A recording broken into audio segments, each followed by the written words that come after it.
Bengaluru news network ಸುದ್ದಿ ಸಂವಹನದಲ್ಲಿ ಸತತ 9 ವರ್ಷಗಳ ನಿರಂತರ ಸೇವೆ.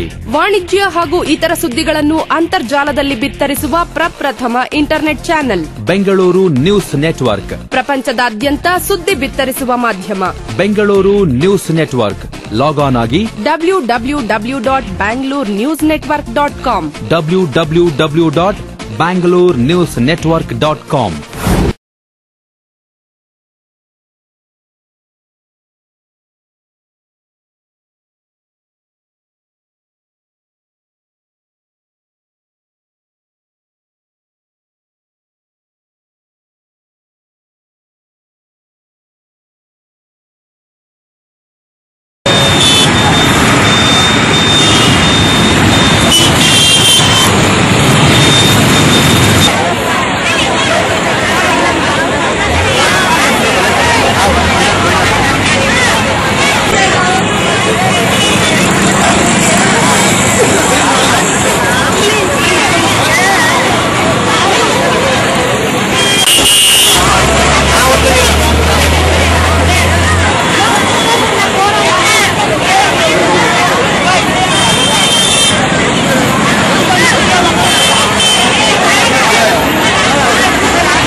ಭಾರತೀಯ ಜನಸೇನಾ ಪಾರ್ಟಿ ನ್ಯಾಷನಲ್ ಪ್ರೆಸಿಡೆಂಟ್ ಮಾತಾಡ್ತಾ ಇದ್ದಾರೆ.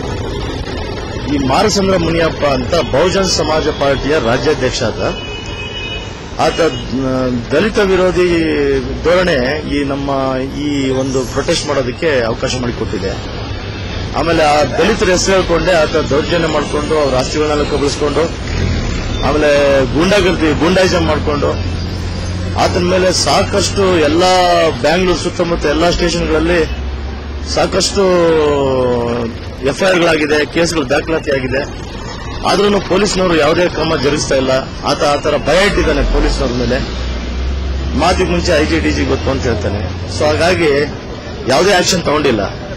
ಮೊನ್ನೆ ಇತ್ತೀಚೆಗೆ ಡಿ ವೀರಣ್ಣ ಅಂತ ಒಬ್ರು ಸಕ್ರಿಯ ಕಾರ್ಯಕರ್ತರು ಅವ್ರ ಹಿಂದೆ ಬಹುಜನ ಸಮಾಜ ಪಾರ್ಟಿಯಲ್ಲಿ ಕೆಲಸ ಮಾಡ್ತಾ ಇದ್ರು. ಅವರು ಇವರ ಅನ್ಯಾಯಗಳನ್ನ ತಡಿಲಾರದೆ ಅವರು ಕೆಲಸ ಬಿಟ್ಟು ಆಚೆ ಬಂದ್ರು, ಪಾರ್ಟಿ ಬಿಟ್ಟು ಆಚೆ ಬಂದ್ರು. ಅದಾದ್ಮೇಲೆ ಅವರ ಅಕ್ಕನವ್ರದ್ದು ಒಂದು ಜಮೀನ ಮಾರಸಂದ್ರ ಮುನಿಯಪ್ಪ ಹಾಕೊಂಡು ಅವ್ರು ದೊಡ್ಡ ಬಂಗ್ಲೆ ಕಟ್ಕೊಂಡು ಕೂತಿದ್ರು. ಅದನ್ನ ವಿರೋಧಿಸಿ ಅವರು ನಮ್ ದುಡ್ಡು ಕೊಡಿ, ಇಲ್ಲ ನಮ್ ಜಮೀನ್ ಬಿಟ್ಕೊಡಿ ಅಂತ ಕೇಳಿದಕ್ಕೆ ಅವರು ಆಗಲ್ಲ, ಏನ್ ಮಾಡ್ತಾ ಮಾಡ್ಕೊಂಡು ಇದಕ್ಕೆ ಅವರು ಕೋರ್ಟ್ಗೆ ಹೋದ್ರು.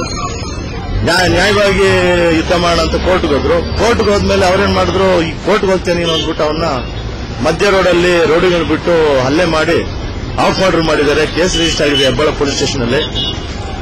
ಇದ್ರ ಬಗ್ಗೆ ಪೊಲೀಸ್ನವರು ಇದುವರೆಗೂ ಅದನ್ನ ಬಂದಿಲ್ಲ, ಯಾವುದೇ ಒಂದು ರೀತಿಯ ಆಕ್ಷನ್ ತಗೊಂಡಿಲ್ಲ. ಆ ಕಾರಣಕ್ಕೆ ನಾವು ಈ ಒಂದು ಪ್ರೊಟೆಸ್ಟ್ ಇಟ್ಕೊಂಡಿದ್ದೀವಿ. ಇಲ್ಲಿಂದ ಪಾದಯಾತ್ರೆ ಮಾಡ್ತೀವಿ. ನಮ್ಮ ಹೋಮ್ ಮಿನಿಸ್ಟರ್ ಆರ್ ಅಶೋಕ್ ಅವ್ರ ಮನೆಯವರೆಗೂ ಹೋಗ್ತಾ ಇದ್ದೀವಿ.